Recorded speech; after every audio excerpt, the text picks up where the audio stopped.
Olá a todos, eu sou o professor Olavo, presidente do Clube de Xadrez UFVJM, e hoje a gente tem um bate-papo, né, com o nosso mestre Rafael Ventura. Com vocês, Hilton. Olá, pessoal. Meu nome é Hilton e, junto com o professor Olavo, nós coordenamos o projeto Xadrez nas Escolas. Sejam bem-vindos ao Clube de Xadrez UFVJM, tá ok? Enzo, com você, nosso monitor.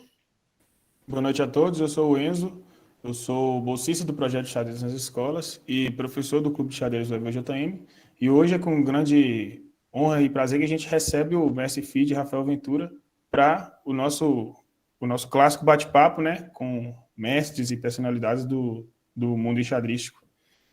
Vou passar a palavra para ele. Com você, Rafael. Opa, tudo bom, gente? Boa noite aí, prazer, Rafael Ventura aqui do Rio de Janeiro.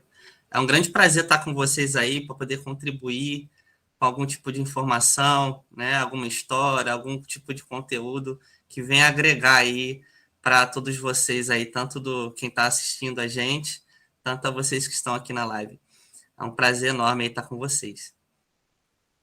Bacana, Rafael. Então, a gente queria saber, inicialmente, assim, o seu início no xadrez, você começou quando? Quiser falar um pouquinho para a gente? Então, rapaz, ó, eu sou um pouco autodidata, né? Eu comecei, antes de xadrez, na verdade, eu comecei com piano, né? E aí tem uma história que é o seguinte, a minha avó, na época, eu tinha 8 anos, 9 anos de idade, a minha avó, ela me presenteou com aqueles jogos de tabuleiro que vinha 6 em 1, sabe? Vinha resta 1, xadrez, dama, enfim. Aí eu olhava, eu era muito curioso, eu olhava as regras de cada um e tal. Da dama eu já conhecia, assim, o básico. E eu comecei a olhar todos os jogos, eu vi lá o xadrez. E eu vi que as regras eram um pouco diferentes, cada peça era um movimento diferente. Eu me interessei por aquilo. Eu comecei ali a aprender o movimento das peças. E na época tinha um computador, e aí eu baixei um jogo de computador onde eu jogava com um software, né, um robô. E eu perdia todas, né? Eu tentava fazer os movimentos e eu comecei a entender alguns padrões na época, né? Tipo assim, eu não sabia nada de teoria, eu sabia muito pouco de xadrez, mas eu só ali com a questão do computador eu comecei a entender os padrões. Quando eu jogava um lance, o que o computador geralmente respondia, eu tentava entender o porquê do lance sozinho, né? Não tinha auxílio a livro.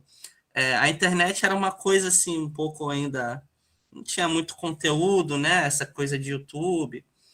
E eu, por eu ter nascido de uma família humilde, eu não tinha acesso a uma estrutura, né, que me permitia aprender muito profundamente xadrez. Só que aí, perto da minha casa, tinha uma Vila Olímpica. Aqui no Rio de Janeiro, a gente tem muito essa coisa de Vila Olímpica, né? Onde tem judô, vários esportes, e tinha o xadrez. E ali na Vila Olímpica, né, o professor Ângelo, que eu faço sempre questão de lembrar em todo lugar que eu converso com as pessoas, ele me ensinou ali alguns primeiros passos do xadrez, né? Ele me fornecia materiais gratuitos. Em alguns momentos ele me fornecia até uns livros emprestados, né? E o primeiro livro era meio em espanhol, né? Então uma leitura um pouco mais difícil para uma criança, mas na época a gente se esforçou e mesmo assim foi o primeiro livro que a gente leu, foi em espanhol. E eu comecei a me interessar por os livros. Aí eu comecei a ler os clássicos, os matches dos campeonatos mundiais. Aí foi quando eu comecei a conhecer figuras como Capablanca, Kasparov, Karpov, Alekhine, e por aí vai, Steinitz, Fine, Rubinstein. E aí eu fui aprendendo um pouquinho, né, de cada um, o estilo. E foi uma coisa bem legal, né? Assim, por eu ter nascido numa família humilde e num bairro também humilde, na minha área não tinha muitos jogadores de xadrez, então era basicamente eu, né? Então eu tinha que ir por conta própria ali no início, né? Foi duro. E aí comecei a frequentar campeonatos que o professor da Vila Olímpica levava a gente de ônibus, né? Então a gente tinha que estar lá no horário certo na Vila Olímpica, o ônibus já estava lá esperando por a gente. E o ônibus ia pegando um monte de alunos de outras instituições. E aí levava a gente para o torneio. E aí eu lembro que no primeiro torneio da minha vida, eu jogando só com pessoas ali juvenis, né? Um nível mais abaixo, amador mesmo. Eu fiquei em segundo lugar no torneio, né? Aí eu perdi para um garoto. E aí eu vi meu professor, ele falou assim, olha, aqui tem também uma parte que é o torneio aberto, ou seja, são jogadores também mais fortes jogando. Mas se você quiser, você pode jogar aqui. Eu comecei a frequentar esse torneio, né, com mais vezes e comecei a jogar nesse nível mais forte. E aí eu fui apanhando, né? Fui apanhando. Isso foi quando? Qual idade você tinha nessa época? Eu devia ter uns 13, 14 anos, por aí. Eu comecei xadrez com os 13, assim, torneios, né?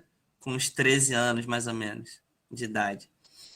Mas eu era muito amador, eu cometia uma série de erros e é natural, né? Porque você está ali na fase de aprendizado. Só que eu sempre fui um cara muito competitivo. Eu sempre queria evoluir, sempre queria aprender mais. Então comecei a ler mais livros e aí dentro desse torneio, né, que eu frequentava, tinham alguns olheiros, né? Alguns treinadores de escolas particulares. E no mesmo dia, né, eu me destaquei lá num torneio lá, no mesmo dia, dois olheiros desses me chamaram para as suas escolas, né, para eu poder ganhar uma bolsa de estudos. Aí foi onde comecei a estudar numa escola particular, que até então nunca tinha estudado, né? Era sempre escola pública. E aí eu escolhi a escola para poder jogar, para poder competir. E aí eu estudava na parte da manhã e na parte da tarde era o treino de xadrez. E aí, depois do primeiro ano de escola, o segundo ano, eu cheguei para o treinador, né, e falei, olha, eu quero me federar. Eu gostaria de me federar, né, porque eu já conhecia já como é que era esse esquema de federação e tal, como que funcionava. Me interessei, eu falei, eu quero me federar, porque aí eu vou passar a jogar com jogadores mais fortes, né, mais experientes, e aí a gente vai aprender mais. E aí eu comecei eu lembro que aqui no Rio de Janeiro a gente tem estadual de classes, né? Classe C, B e A. E o mestres, né? O classe C, na época, ainda é hoje, né? É o jogador que ele tem até 1.599 de rating, né? E aí, classe B ia do É o rate 1.600 oficial, até né? 1.899, isso. É Não. um rate do Rio aqui, né? Ah, o rei do estadual, então. Isso, estadual. E o classe A seria o cara do 1.900 até o 2.099. Acima disso, já jogava o estadual de mestres aqui do Rio. E aí eu comecei sem rate, né? Não tinha rate, comecei a me federar. Aí o primeiro torneio que eu joguei, o estadual classe C, eu fiz 5 em 6. Eu fiz 5 pontos em 6 partidas. Só que assim, foi um pouco... Eu fiquei um pouco empolgado, por quê? Porque eu perdi a primeira partida, né? Sendo que a primeira partida foi o seguinte: eu tava dando mate no cara em 3 lances. Sendo que eu achei que tinha um mate em 2. Só que o mate em 2 eu dava minha dama, né? Eu não vi. Né? Naquela empolgação toda eu não vi. E aí acabei perdendo a primeira partida, faz parte, né? A gente erra. Mas eu fiquei animado, porque eu joguei um bom torneio, eu fiz 5 pontos em 6. E aí eu já saí classe B, assim, né? Já saí com 1.680 de rate, meu primeiro rate. E aí eu comecei a jogar, aí o segundo rate foi 1.800 e pouco, aí o terceiro rate foi 2.000 e pouco, 2.050. Eu falei, pô, eu levo jeito para essa coisa. E aí, na medida que eu ia evoluindo, que eu ia ganhando rate, que eu ia... Isso já estava na Aí faculdade? eu já tinha uns 15 15 anos. anos. Eu lembro Certo. que com 15 para 16, né? Aí eu lembro que eu já jogava já há bastante tempo e tal, já estava evoluindo, já estava com uma força legal.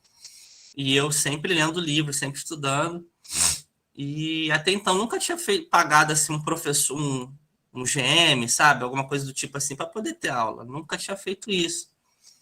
E aí eu lembro que eu já começava a jogar assim nos sites online. Na época eu jogava num site chamado Cornic, que é bem antigo, aí virou Play OK o nome. Aí eu jogando lá com um brasileiro, né? Bem aleatoriamente. E esse brasileiro, eu joguei com ele, eu ganhei as 2 partidas dele. Ele gostou e ele me convidou um ano depois, assim, para eu poder jogar os Jogos Abertos de São Paulo.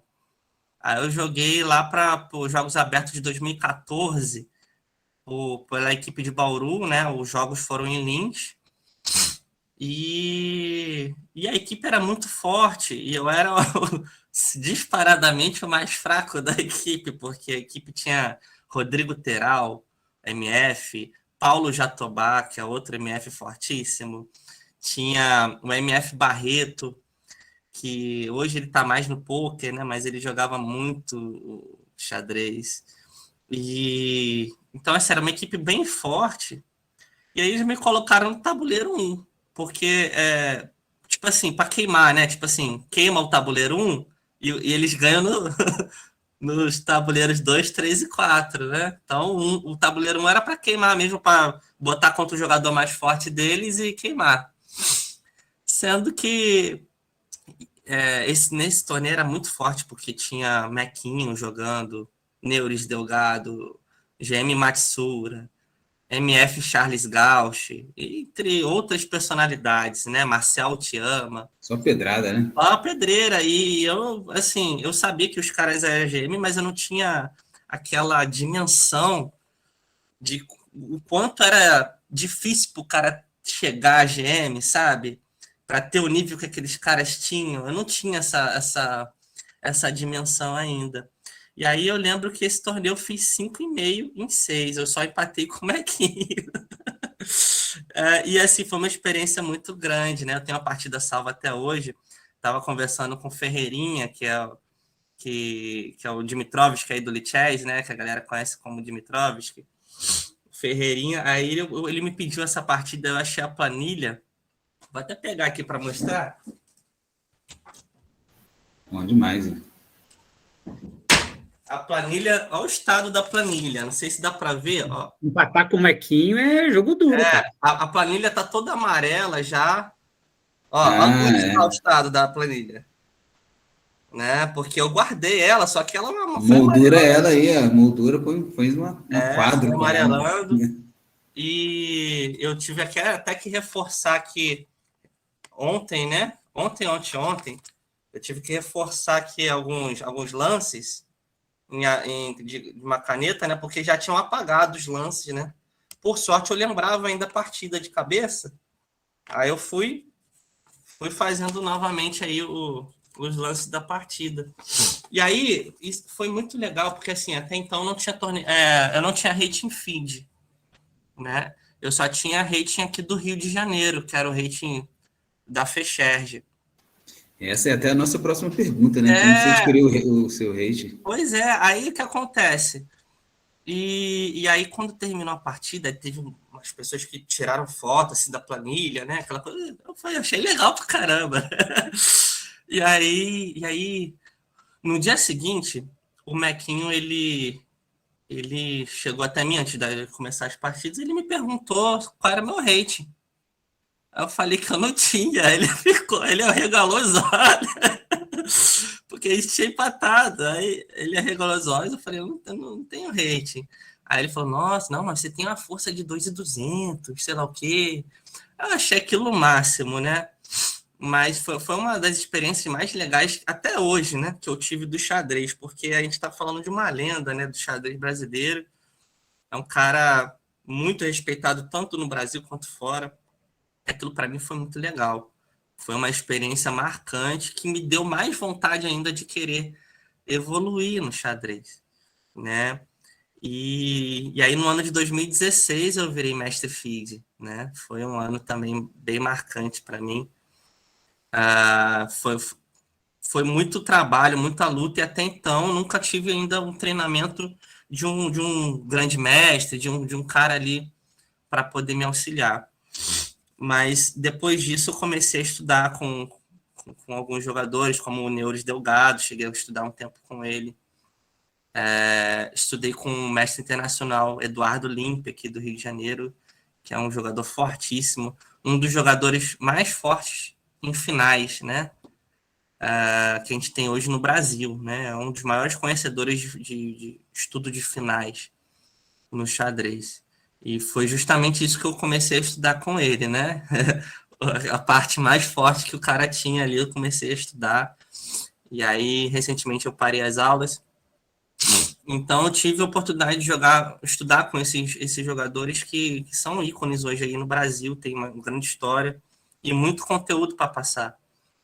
E aí, com o tempo, né, uma coisa natural, né? Depois que você começa a ter essa estrada aí no xadrez, aí começam a surgir pessoas interessadas em ter aula, né? Em querer aprender e começam a ver algum tipo de inspiração em você e pedem para ter aula, né? E aí eu comecei também a gostar da arte de lecionar, de ensinar xadrez. Tem uma pergunta nossa, como era a sua rotina antes da pandemia, se, tipo, em termos de aula, como foi durante a pandemia, agora que a gente está retornando, né, as atividades presenciais, sim.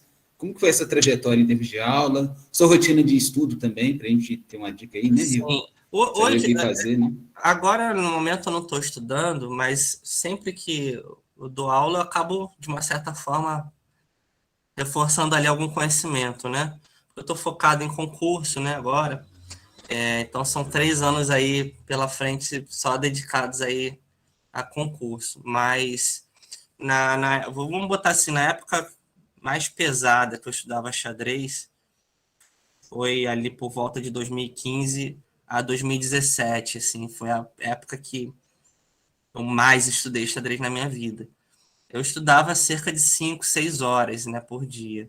Só que era aquelas 5, 6 horas que era lendo livro, fazendo anotação, revendo variantes, aí pegava aquilo, jogava no Chessbase, começava a ver as partidas modelo, ia aprendendo ali, aí alguma outra tinha um comentário, eu aproveitava aqueles comentários para poder entender o que mudou de um ano para outro, por que os jogadores passaram a jogar tal lance ao invés do lance anterior.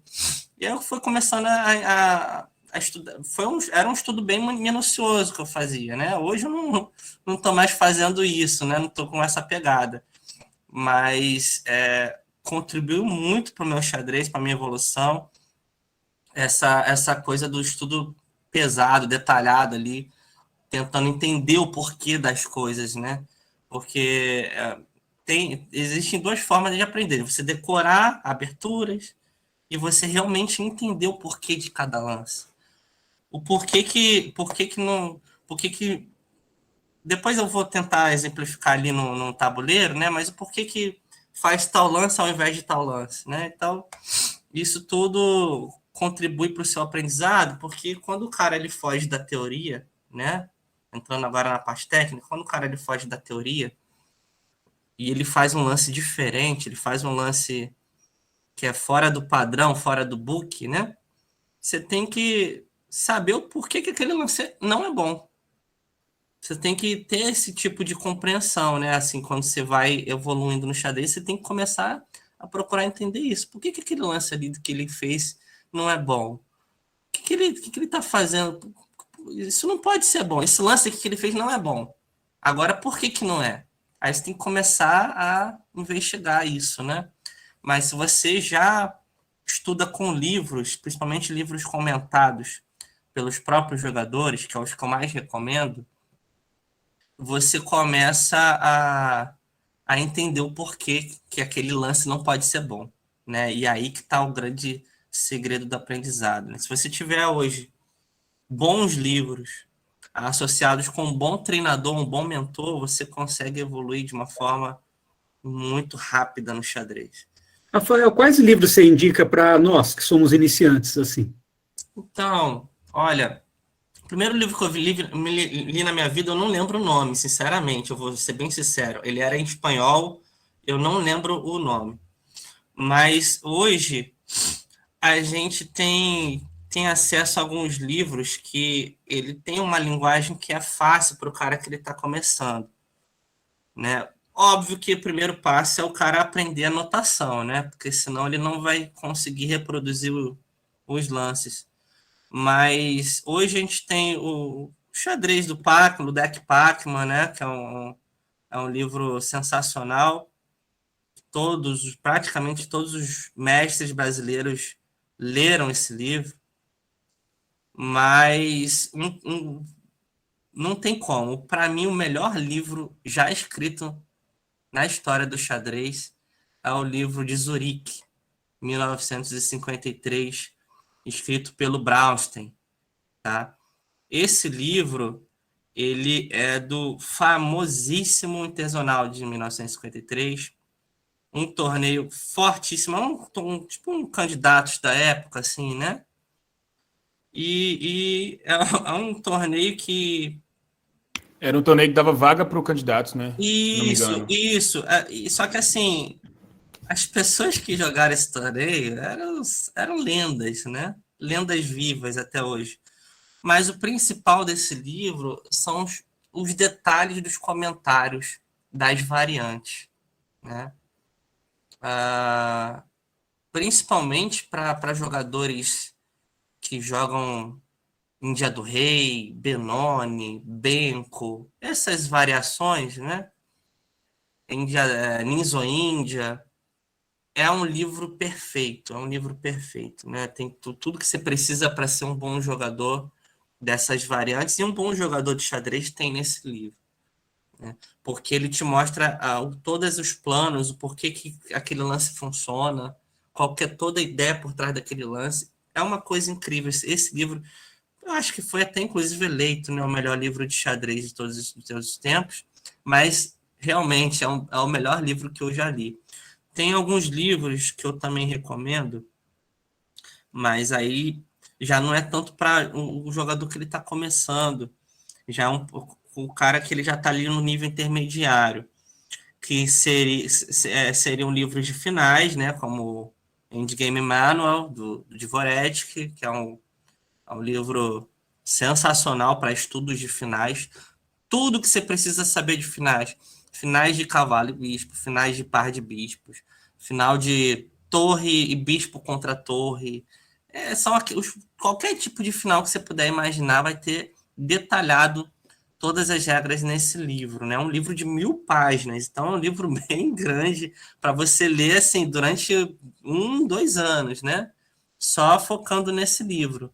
Mas é um livro completo aí de finais, que eu indico a qualquer jogador de xadrez, de qualquer nível, mas assim, o cara que ele já tem alguma base, né? Já joga algumas aberturas, né?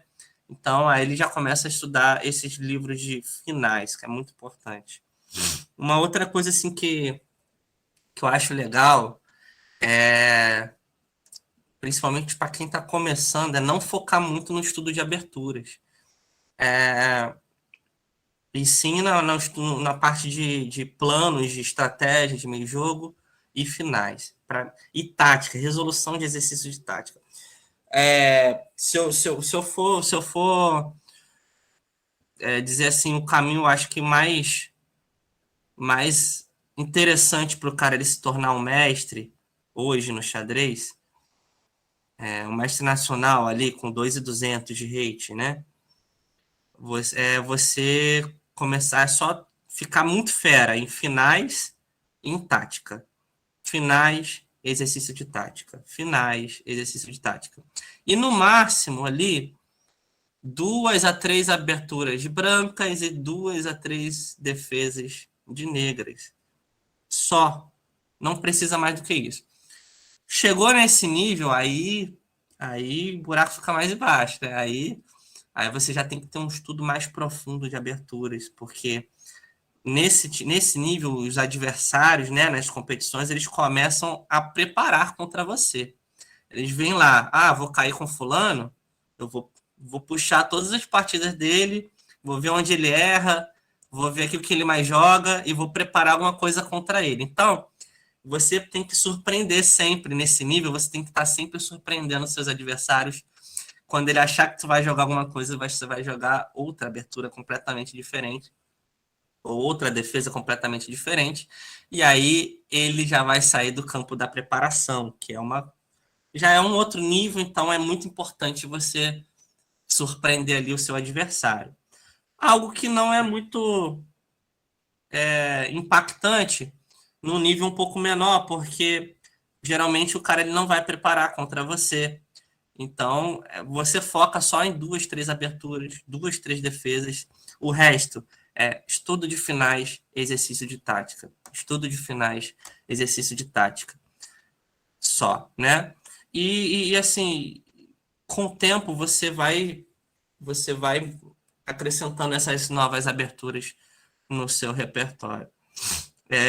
Os jogadores, eles têm estilos, né? Tem o cara que ele tem um estilo de querer trocar muita peça, de levar ali para um final bem sólido. Se empatar, empatou.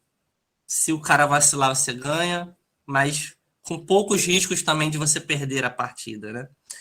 O Glaicos aí levantou a mão aí, você quer falar, Glaicos? Ô, mestre, eu queria te fazer uma pergunta. Você estava até falando sobre, eu também coaduno, né? A maioria coaduna dessa questão do... no começo, a pessoa estudar muito tática, muito final e coisas assim, Sim, né? sim. E aqui, na parceria que a gente tem aqui com o Clube de Xadrez da UFVJM, eu conheci ao ano passado, né? E aí me convidaram para dar uma aula ou outra, e agora eu estava fazendo uma maratoninha, assim, a gente fez como é que chama? Uma seleção de aulas, né? Então a gente resolveu falar agora sobre aberturas, igual eu expliquei que não adianta você querer estudar as aberturas todas agora, mas é interessante você conhecer o princípio das aberturas, né? Básico, o sim. fundamento básico, dominar coluna, centro e coisas assim, né? Desenvolvimento das peças, o tempo, espaço, né? Esses conceitos primordiais. Sim. E aí eu trouxe alguns exemplos de aberturas abertas e semi-abertas, e agora eu vou fazer as fechadas e semi-fechadas, a gente vai voltar mais para frente para terminar as aberturas. Legal. E aí vem a pergunta agora. E no seu repertório inicial e no seu repertório hoje? Porque a gente, às vezes, o aluno me pergunta, professor, qual que é o meu perfil? Eu gosto mais fechada, mais aberta, semi-fechada, semi-aberta, tudo mais. E aí, eu te pergunto, seu perfil no começo, como é que era e como é hoje, se é a mesma coisa, se você mudou muitas vezes, como é que é o seu repertório? Mudei bastante.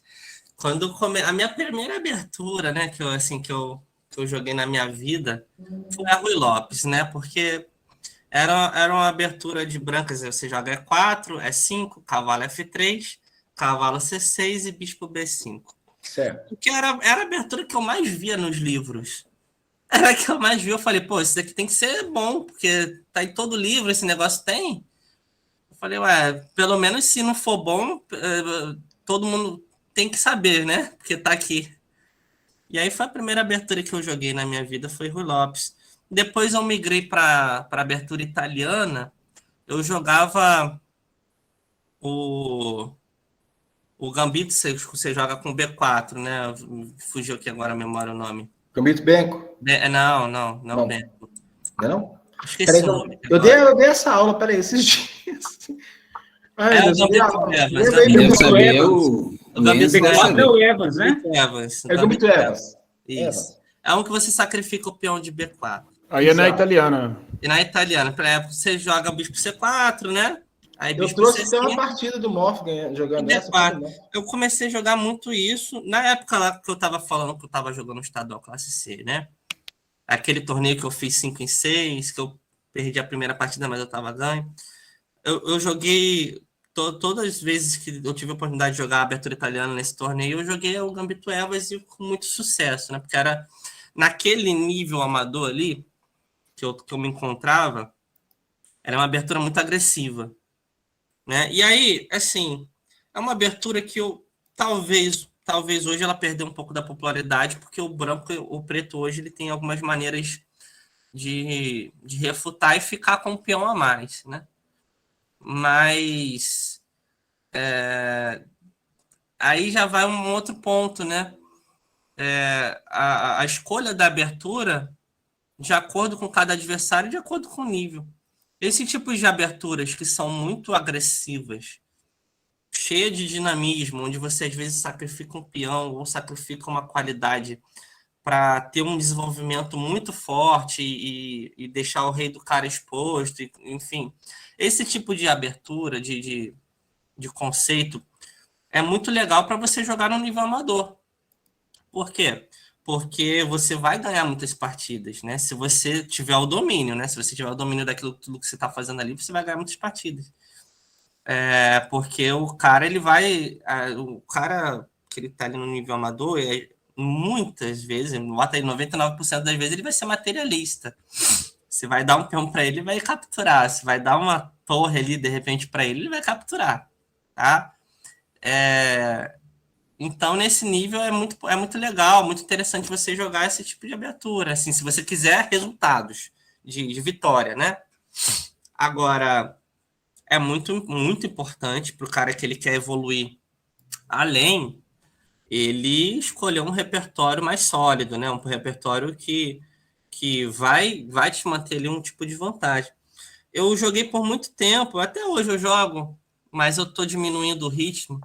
Eu jogo abertura escocesa, né? Então, assim, eu comecei com a abertura Rui Lopes, fui para o Gambito Evans, da abertura italiana.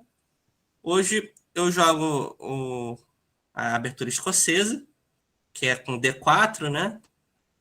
E4, E5, cavalo F3, cavalo C6 e D4, direto. Essa é a abertura escocesa. E, às vezes, hoje em dia, às vezes eu mesclo com a abertura italiana, só que a variante é jogo pianíssimo, que é aquela variante que você joga com D3, C3, né? Da italiana. Você bota o cavalo em F1, G3. Manobra o cavalo, dá uma volta e... Depois que botou o cavalo em G3, você vai botar o peão em D4. Então, é a abertura que eu também jogo hoje em dia, assim, de brancas. Mas eu tô sempre variando o repertório, mas sempre... Bota aí 99,9% das vezes eu jogo E4. Eu sou um jogador tático, assim, né? Entendi.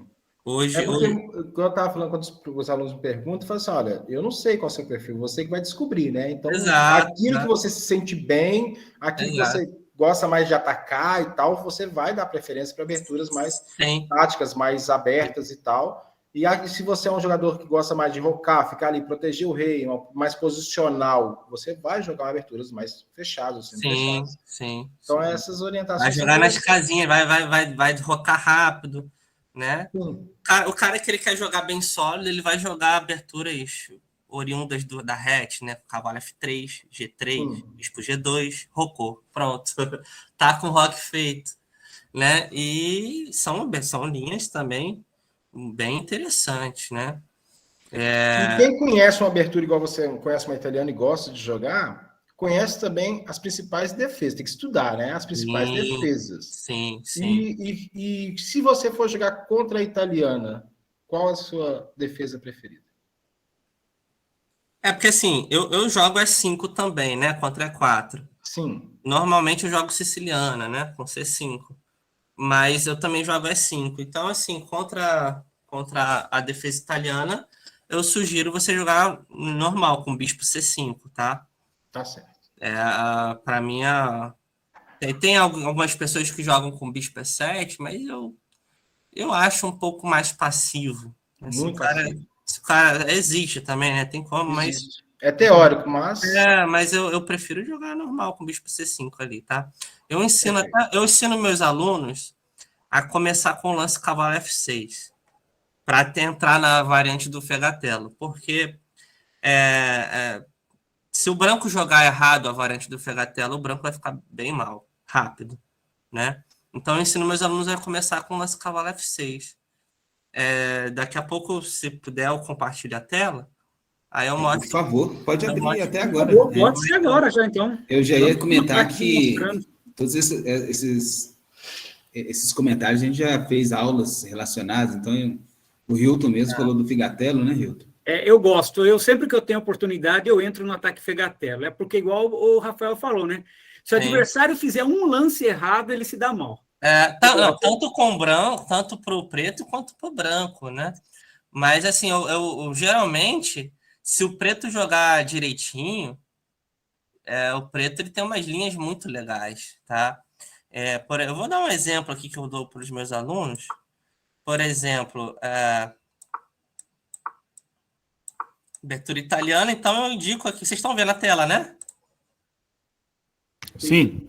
Vocês estão vendo o tabuleiro, né? Sim, Então, sim. eu indico para os meus alunos jogar o lance cavalo F6 aqui. Eu particularmente, eu jogo bispo C5. Tá? Mas eu indico para os meus alunos cavalo F6 para tentar entrar na variante do Fegatelo. Por quê? Porque depois de cavalo G5, aqui o lance, né, crítico é D5, né? E aí, após matar, cavalo A5, que ataca o bispo. Né? Esse é o grande detalhe, que eu travei aqui a diagonal, né? E aí ele não consegue atacar. E aqui o branco tem algumas opções malucas, como o D3, né? Que é mais secundário. Mas a principal aqui é bispo B5 cheque, C6, mata. E aí aqui o branco ele tem bispo D3 e bispo E2, né? Enfim, vamos jogar aqui. E tem uma terceira, que é o dama F3. Aí aqui eu já ensino para o meu aluno, né? Que o dama F3 aqui, por exemplo, ele está ameaçando capturar a torre, se eu capturar esse bispo, né? Só que aqui o preto ele tem um lance muito legal, que é bispo E7, e eu sacrifico o peão. Então, olha só. Vamos traduzir, vamos só fazer mais alguns lances. Bispo mata, cavalo mata, dama cheque. Só que essa torre ela não cai, né? Que eu vou jogar bispo D7 e depois de dama F3 eu vou fazer o roque, né? E aí depois de roque, cavalo G4 seguido de F5. Aqui é o seguinte, o que eu costumo... Cemitério de elefantes aí, né? Tá torre, cavalo e bispo na casa de origem lá das brancas. Esse que é o ponto. Eu perdi um peão, né? Um peão de C aqui, que caiu. Mas a atividade é monstruosa. É monstruosa. E isso aqui é uma coisa que o aluno ele consegue entender, né? Ele consegue perceber que, olha, eu estou com um par de bispos. Primeiro que eu tenho um par de bispos, né? E a peça aqui já está sendo atacada. Aqui é o detalhe da Fegatelo são os tempos que o cara perde no xadrez, né? Que olha só, eu mexi com o cavalo uma vez. Aí cavalo F6, mexi de novo. Ou seja, eu perdi um tempo. Aí, capturou, ataquei o bispo. O bispo tinha vindo para C4, agora o bispo veio para B5. Ele perdeu outro tempo. Aí eu joguei C6, matei, ataquei o bispo. Se ele voltar com o bispo, ele perdeu outro tempo. Mas se ele jogar dama F3, né, para não perder esse tempo, eu jogo o bispo E7, aí ele jogou com o bispo de novo. Ele perdeu mais um tempo de bispo para capturar meu peão. Aí eu capturei, ele capturou de dama. Ele tinha botado a dama F3, agora ele perdeu mais um tempo vindo com a dama para cá. E agora eu desenvolvi mais uma peça, ele vai perder outro tempo com a dama. Tá vendo? Aí eu joguei roque, rocou, cavalo G4. Agora tá aqui o cavalo, o cavalo que veio para F3 e G5 vai ter que mexer de novo. Então, olha quantos tempos o cara ele perde aqui, né? E aí acabou que ele vai ter que mexer esse cavalo. Se voltar para E4, vai levar um F5, né? Cavalo G3 E4, dama 2 F4, e aí eu posso largar esse peão, porque tá levando F3, mata e cavalo E5, né? Eu explodi esse roque. Então, olha a barrinha aqui, como ela dá vantagem já pro preto, né? Então, assim, é um tipo de coisa que, num nível amador, agora voltando, né? Deixa eu parar aqui rapidinho. Deixa eu não precisar parar de compartilhar, não, mas... deixa eu parar de compartilhar aqui, senão vai... Enfim. Mas ali, no nível amador, esse tipo de coisa é muito interessante, esse tipo de conceito. Porque se o teu adversário ele não tiver esse conceito mínimo, você vai ganhar muitas partidas. Você não precisa decorar aquilo ali tudo. Mas você vai ganhar muitas partidas, porque você vai ter esse conceito do tempo, né? O cara vai mexer a peça várias vezes, você vai ter ideia de que ele está perdendo tempo. Então, você não vai ter medo de sacrificar um peão para ganhar mais tempo ainda, sabe? É aí que está o legal do xadrez, né? E o cara ele vai evoluindo, ele vai entendendo esse tipo de conceito que faz muita diferença na hora de uma partida e até no nível mais avançado, né? Porque você vai, pega minhas peças aí, eu quero desenvolver aqui, né? E esse conceito de... Vou até compartilhar mais uma com vocês, que é legal. Aí, se vocês quiserem fazer alguma pergunta depois... Só a parte também, essa questão aí, a partida que eu trouxe aqui do Gambito Evans, era um duplo que também ele sacrifica praticamente todos os peões da ala da dama e o cara vai tomando e ele vai perdendo, né? Assim, ó, só para vocês terem uma ideia, tem uma variante na Caro-Kann, que é a variante Tal, que é uma variante que o branco ele joga 5. E aí tem uma das linhas, né? H4, né? Uma das linhas aqui, o preto joga bispo F5, aí H4. Eu jogo essa variante quando eu tô de brancas e jogo o Caro-Kann contra mim. Eu sempre jogo a variante Tal. Aí, esse tipo de lance, esse tipo de abertura aqui, acontece uma coisa muito interessante também. Estava conversando hoje com o aluno, né? Por exemplo, aqui, a tendência quando o cara jogar H4 é o cara imitar, né? Jogar H5. É uma coisa até instinto, né? Natural, para impedir que o peão saia avançando, enfim, né? Mas aqui tem uma outra questão que eu estou abrindo uma casa para o bispo. Mas aqui o legal que é o seguinte... aqui o branco ele tem um lance misterioso, que é o lance bispo G5, que é um lance muito misterioso, porque ele provoca... Por que eu falo que é um lance misterioso? Porque ele provoca que o preto jogue o lance dama B6. Porque eu tirei o bispo daqui da proteção desse peão, né? Então, eu estou provocando o cara a jogar esse lance, né? E aqui o branco ele tem um segundo lance misterioso, né? Que é o lance bispo D3. Aqui já começa a confusão, né? Porque eu tô dando peão de D4, eu tô dando peão de B2, e peão de B2 ele captura e já ataca a minha torre, né? Uma coisa bem interessante aqui, né? E aqui o detalhe é o seguinte, que se o cara captura aqui, eu simplesmente capturo o bispo e deixo ele capturar minha torre. Porque olha só, ele perdeu um tempo vindo com a dama para cá, aí ele perdeu um tempo vindo com a dama para cá, aí ele perdeu outro tempo, vai comer minha torre. Só que nesse caminho, ele está com todas as peças na oitava. Né? Então, quando ele captura a torre, eu jogo o lance E6, que é um lance cruel. Cruel. Por que é cruel? Porque agora, como que ele vai desenvolver esse bispo? Ele não tem como desenvolver esse bispo mais. Né? Se esse cavalo ele vai ter dificuldade para sair, ele vai ter que sair para uma casa tipo A6, sabe? E ele vai ter ele não tem como nem sair com a torre pela terceira. Então, assim, ele vai ter muitos problemas aqui para poder desenvolver as peças, né? E daqui a pouco, né? Eu tô fazendo cavalo F3, roque, dama D3. Essa dama vai ficando estranha. Né? É uma coisa muito, muito cruel aqui para o preto lidar. Né? E se o cara não entender que esse lance E6 é ruim e tentar jogar o lance E6, aí eu jogo o cavalo D2 e dou o bispo. Olha que interessante. E se ele captura, aí eu jogo torre B1, né, para atacar lá o peão. Aí captura aqui, eu ganho mais um tempo em cima da dama. Então, novamente, olha só. O cara fez esse trajeto todo aqui. E agora, novamente, ele vai ter que mexer a dama, né? E tacar em B7. E aí chega numa posição onde... Vamos contar o material aqui, ó, para vocês entenderem. 1, 2, 3, 4, 5, 6 peões. 1, 2, 3, 4, 5, 6, 7. Ele tem um peão a mais, certo? Só que olha a posição. Eu já desenvolvi os meus 2 cavalos. Eu já desenvolvi o bispo. A minha torre, além de estar desenvolvida, ela está na 7ª. Olha que incrível. E o peão a mais que ele tem é um peão dobrado.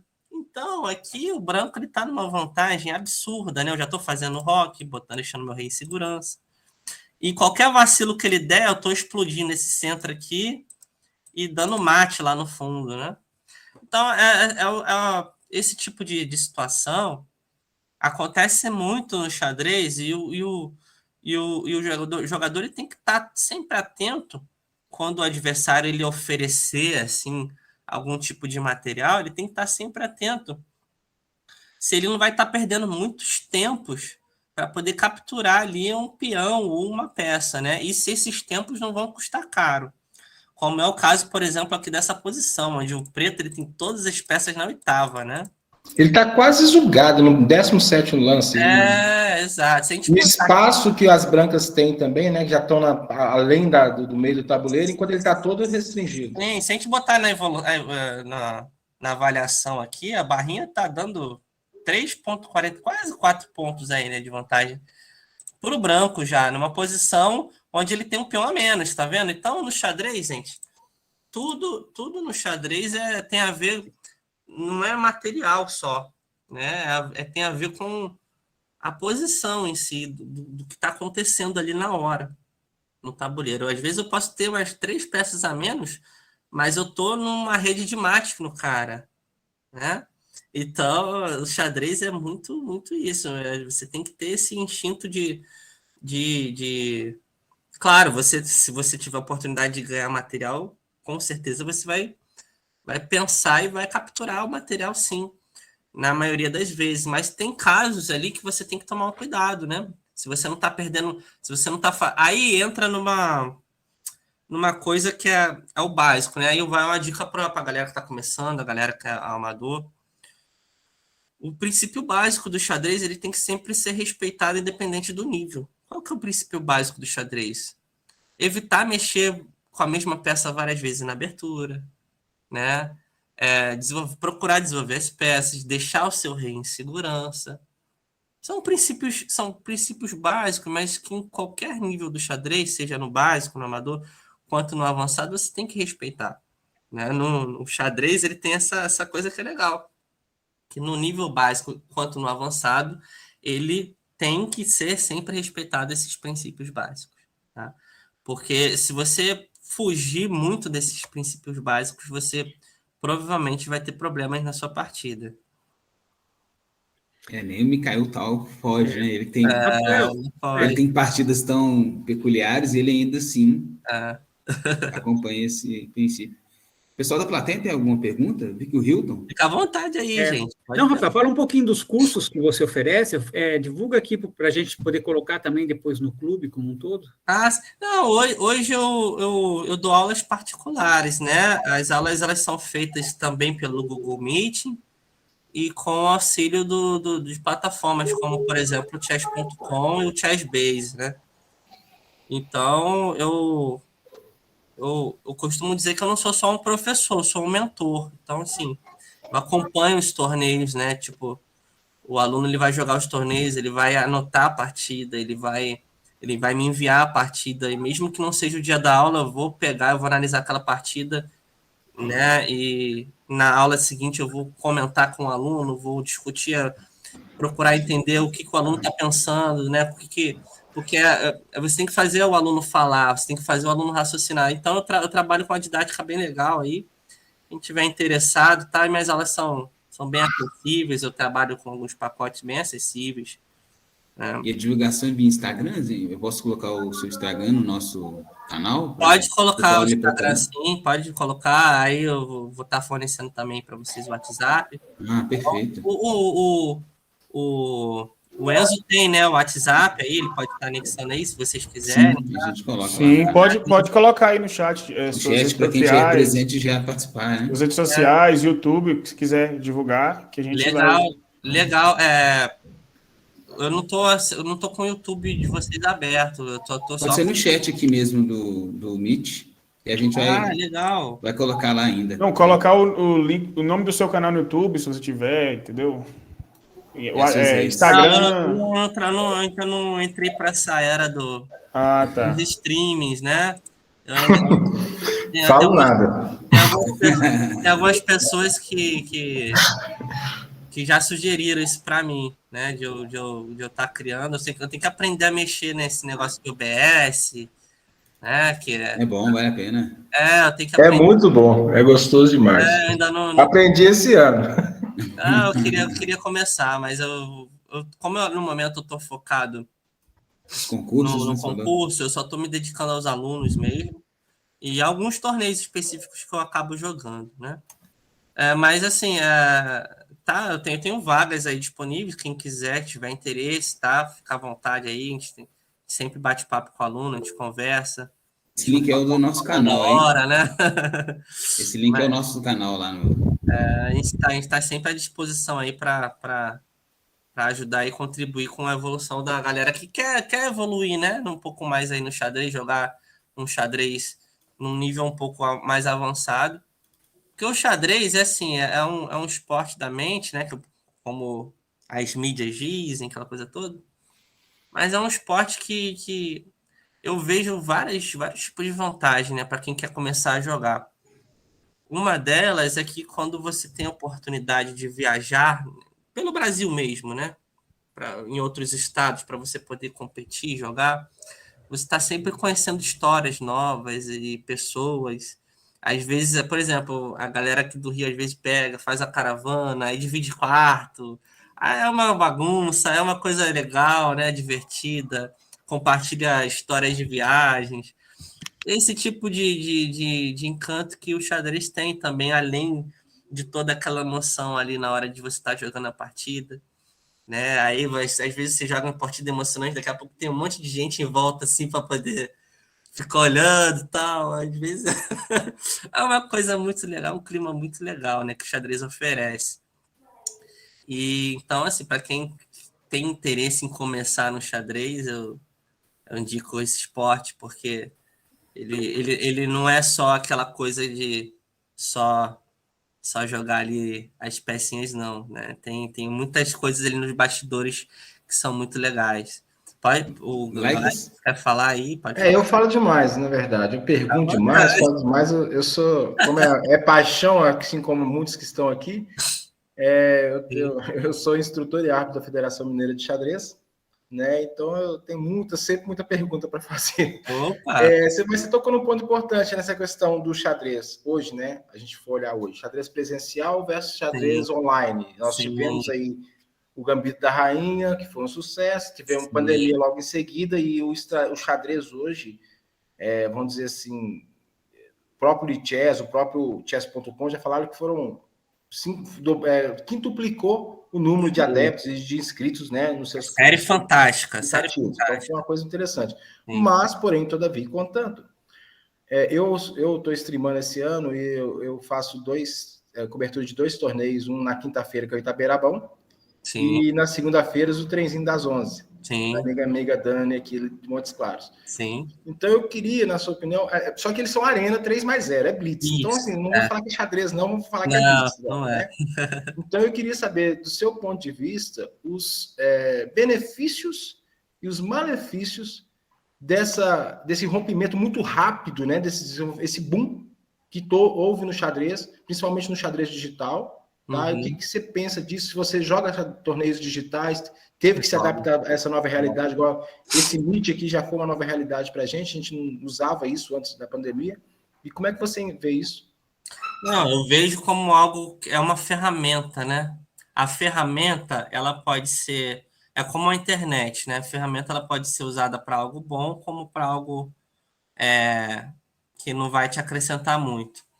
No caso do xadrez online, principalmente esses torneios mais curtos, né, de partida de 3 minutos, você consegue... Eu já tive algumas discussões dessas com alguns educadores, e bastante longas as conversas, cada um com um ponto de vista, mas eu tenho o meu, né? O meu ponto de vista é o seguinte, é uma ferramenta, e se você souber usar, vai acrescentar muito. Quer ver um exemplo? Eu vou te dar um exemplo. Toda partida de xadrez, partida pensada, ela tem o seu momento de apuro de tempo, certo? E não adianta nada você ser um excelente jogador, você ter técnica, você ser bem forte, mas no apuro de tempo você não ter a mesma qualidade de jogo, né? Não, é natural cair um pouco, mas tem gente que cai muito, né? Essa qualidade no apuro de tempo. Cai tanto que às vezes você está ganhando uma torre e você fica perdendo 2, né?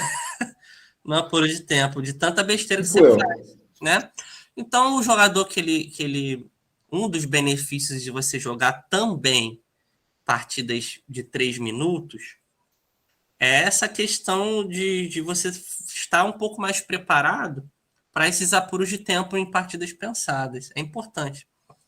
É algo que contribui. Uma outra coisa é que nessas partidas bem rápidas, de 3 minutos, às vezes você se depara com posições que você tem que tentar aplicar algum tipo de golpe tático ali na posição.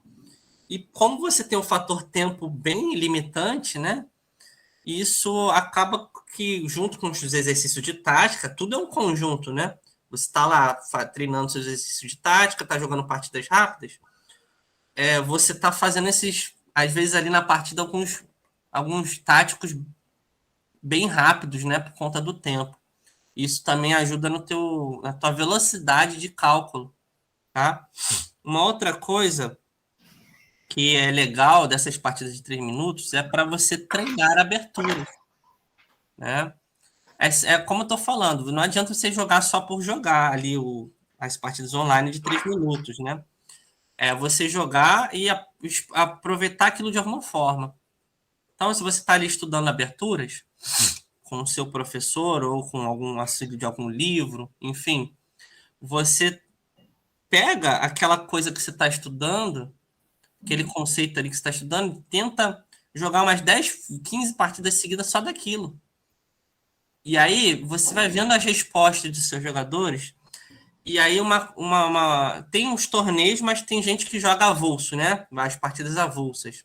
Se você estiver jogando as partidas avulsas, acabou a partida, não sai jogando outra.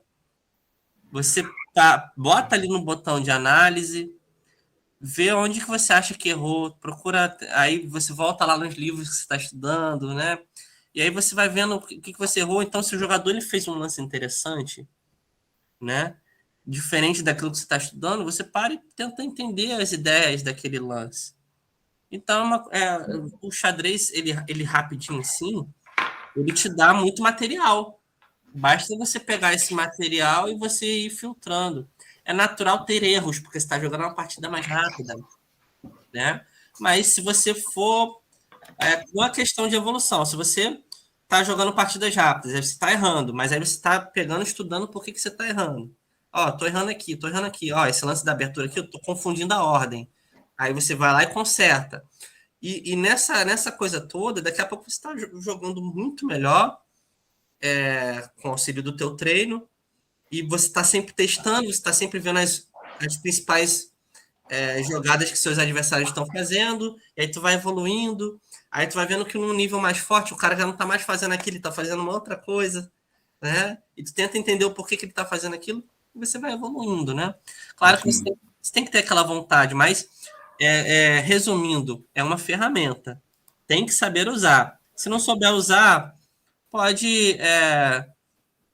não digo nem que vai prejudicar, sabe? Mas não vai acrescentar nada se você não souber usar ali a seu favor.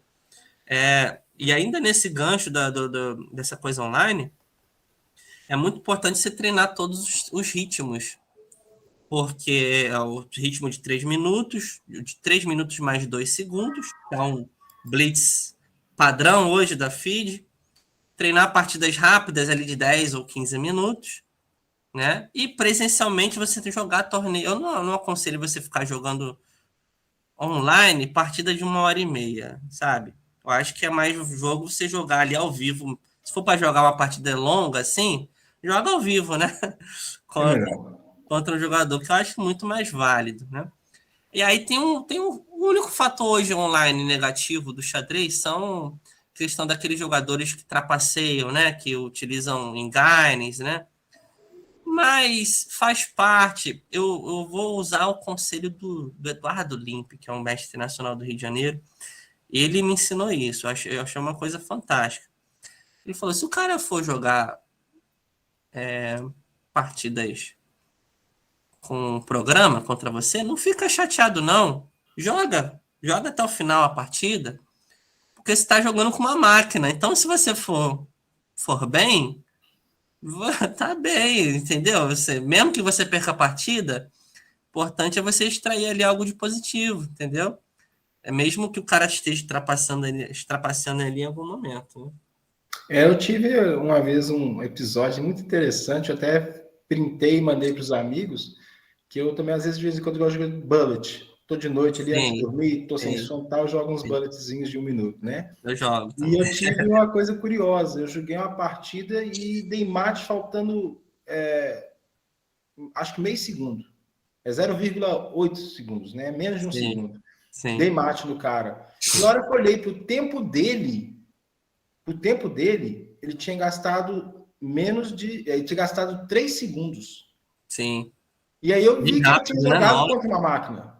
Entendeu? Um bullet de mais de 40 lances. E só eu 3 tinha segundos. gastado todo o tempo de 1 minuto, ele tinha gastado 3 segundos. Eu falei, não, É, aí eu isso. pintei, eu andei o pessoal, eu me perguntei assim, o que tem de errado nessa partida? Aí o pessoal, teve um que viu que era o tempo, né? Então, Sim, assim, e hoje, infelizmente, tem gente, por exemplo, a gente posta alguns puzzles algumas vezes nos nossos grupos, e sim, tem gente que gosta de pegar o tabuleiro, montar na sua frente e tentar sim. resolver o puzzle, que é Tentar muito resolver, bacana assim. isso. Já outros já jogam direto na engine e põem lá a resposta que a engine deu. Não, aí é, não. Então aí perde o É, sentido, porque Mas, a é um engine para desperdício, explicar, né? ela é muito boa. A mas, engine ela mas te sabe, mostra sabe qual é o coisas. meu pensamento sobre isso? É uma autossabotagem, Sim, sabe? É, é tipo o cara que ele faz, que ele malha, né? Na academia, mas ele come doce o dia inteiro. Ele está se auto-sabotando, né? Então, no xadrez é a mesma coisa. Eu não fico, assim, eu não fico muito chateado, porque quando você pega essa galera aí no presencial, o cara leva fumo, entendeu? Mas assim, o mais importante é bem que o cara, enfim, é o único ponto hoje negativo, eu acho, que tá da internet. E o mouse sleep, né? Quando você arrasta a peça errada, Nossa, nossa, dá uma raiva. Mas socorro. Ave isso Maria. aí faz parte, né, Quem do nunca, né? Quem xadrez Quem nunca online. nunca, teve um né? mouse sleep? Não tem como fugir, né, disso. Mas, tirando isso, você sempre procurar extrair algum tipo de informação ou de ideia daquilo que você está jogando online para você aplicar ao vivo, tá? Sim. Às vezes alguma ordem de lance ali, alguma coisa que o cara tá sempre, os teus jogadores, os seus adversários estão sempre fazendo de interessante, você pegar, depois você bota no Chessbase, vê se aquilo ali é teórico. Hoje o Chessbase ele é uma ferramenta incrível, né? Que é uma database com todas as partidas jogadas de todos os tempos do mundo, né? Então tá tudo salvo ali no banco de dados, onde você consegue filtrar e, e você consegue puxar qualquer tipo de ideia ou de preparação que você queira fazer, né? Inclusive, até indicar aqui, o Arthur Santa Cruz, do Rio de Janeiro, ele recentemente ele fez um livro fantástico sobre essa ferramenta, o Chessbase. Então, uma propagandazinha aí de ajudar o amigo, mas é um livro Divino. fantástico e é um excelente jogador, né? Então, até indicar aí para vocês, né? Para vocês, de Manda repente, o link, manda não, sim. quiserem, de repente, chamar ele também para conversar. Sim. É um jogador fantástico e ele também está com um livro fantástico, né? Chessbase, Fundamentos do Chessbase. Então, ele vai ensinar em português, né? Que é maravilhoso. Então, ele vai Isso é ensinar bom. tudo do Chessbase. É uma ferramenta que é usada por qualquer jogador hoje da elite do xadrez, né? Porque você consegue ter acesso a todo tipo de ideia ali através dessa ferramenta, né? Então, você está estudando, às vezes, uma abertura com o seu professor ou com o auxílio do livro, e aí você está jogando lá as partidas na internet, né? De 3 minutos, e aí o cara está sempre fazendo um lance diferente, você pega aquele lance, vai lá, joga toda a sequência de lance no filtro lá do Chessbase, dá um clique só, ele vai te puxar todas as partidas jogadas com aquela posição. Iniciais, hein? E aí você vai vendo lá e tem algumas partidas que são comentadas. E aí você vai fazendo aquela tua auto-investigação, você vai acoplando aquilo ali com as tuas ideias. E é uma escadinha de cada vez, né? É muito conteúdo, são muitas partidas, são muitas aberturas. Você não vai aprender a jogar bem, muito bem todas, né? Mas você vai ter sempre aquela ali que adequa mais com o teu estilo, que você vai se aprofundar, né? E aí é uma brincadeira de você ir pesquisando, né? E investigando as coisas ali, e você vai evoluindo. Bacana. Não tem jeito. Eu acho que assim, para quem está começando o nível amador, o que eu mais indico é livros e você ter o auxílio de um professor, um mentor, para você saber o caminho certo de você trilhar ali a tua carreira ali no xadrez, né, no esporte. E jogar torneios, né? A experiência, tudo. A experiência de torneios é algo que nenhum tipo de livro, nenhum tipo de professor vai acertar tanto quanto você jogar, tá ali de frente para o tabuleiro jogando, né? Contra outros jogadores ao vivo. Porque é uma experiência única, né? Que nenhum tipo de livro, nenhum tipo de professor vai te proporcionar. É só você estando ali no torneio. É a prática do esporte, né? É onde você vai aplicar tudo aquilo que você está estudando, né? Que você está aprendendo. É onde você vai sair do campo da teoria. Né? Então, é muito importante você ter acesso a esse tipo de torneio. E aí, sim, tem pessoas que são privilegiadas de morarem em locais onde tem muitos torneios, muitos eventos, né? Clubes, xadrez. Já tem outras que não têm essa vantagem, né? Às vezes mora num local distante do centro, né? Onde acontecem as principais coisas. E aí, para essas pessoas, eu indico, ou ela mesma começa o movimento na cidade dela, ou que eu acho uma coisa bem legal, né? Ou ela joga online, né? Porque hoje a gente tem uma grande vantagem hoje do xadrez online é conectar essas pessoas que estão em áreas distintas, assim, bem longe assim, de onde acontece os torneios de xadrez, né? Então, Rafael, a gente está adorando a conversa aqui. Opa. A gente vai indo para os nossos finalmente aí. Beleza. Também, eu falo bastante. Finalização. Não, muito bem-vindo. Eu gostei muito da sua dica aí, que, por exemplo, tem aquele velho ditado, né, que bullet não é xadrez, não está pensando, não dá tempo. Mas achei interessante a sua análise quando você fala que todo final de partida, o tempo apura e você tem que pensar rápido, né? Então, sim. Achei positiva essa fala, achei interessante isso. Assim, eu jogo... Palavras finais, assim, pra gente encerrar. Eu jogo também uma modalidade de xadrez chamada australiana, né? Que a peça, ela volta pro tabuleiro. Bom demais, né? Mas eu não jogo isso à toa. Entra dentro dos fundamentos que a gente estava conversando. Eu jogo porque é um treino de tática surreal. É um treino de cálculo surreal. Porque além de você calcular tudo que está acontecendo no tabuleiro, você já tem que calcular as peças que teu adversário pode voltar pro jogo e as que você pode voltar, e a que a tua dupla lá vai capturar para te mandar. Então, assim, é um treino de cálculo completo, aquilo para complementar os exercícios de tática. Mas, assim, agradecer aí vocês aí por ter feito o convite aí de a gente estar colaborando, a gente estar compartilhando aí um pouquinho da nossa vivência com xadrez. Fala um pouquinho, né? Só relembrando aí para... A gente que agradece, e a gente vai divulgar suas redes. Seja sempre bem-vindo.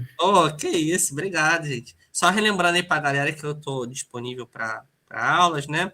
Tem o Instagram, o WhatsApp aí que também vai ser fornecido aí pela equipe aí, para quem tiver interesse. E é isso, gente. Eu gosto bastante de xadrez, acho que é um esporte que tem muito a evoluir ainda no Brasil, mas ele já, durante a pandemia, principalmente online, assim, em termos também de YouTube, Twitch, né? Ele expandiu muito, muito, muito na pandemia. Cresceu muito, uma coisa que me surpreendeu, uma coisa muito legal. Tem crescido nas escolas, né? E é muito legal ver pessoas como vocês aí apoiando o xadrez aí. E é isso, gente. Obrigado aí pelo convite. Espero ter acrescentado aí alguma coisa aí com vocês. Somos nós que agradecemos. Então, agradecemos mesmo, viu, Rafael? Muito obrigado. Isso, gente. Tamo junto aí, precisando só chamar. Obrigado a todos da sala que participaram. Obrigado, Laicos, né? Como sempre, com ótimas contribuições. Enzo aí, nosso bolsista. Obrigado, pessoal, pela presença. Obrigado, mestre Rafael, pelo aceitado convite. Obrigado. Boa noite a todos. Gente. Um abraço aí, pessoal. gente. Tchau, Boa tchau. noite, Boa noite, a todos, pessoal. e Até o a futuro. próxima. Boa noite e até o futuro. Gostou do nosso conteúdo? Se inscreva no nosso canal, nos siga nas redes sociais, entre no nosso clube de xadrez, curta, comente e compartilhe.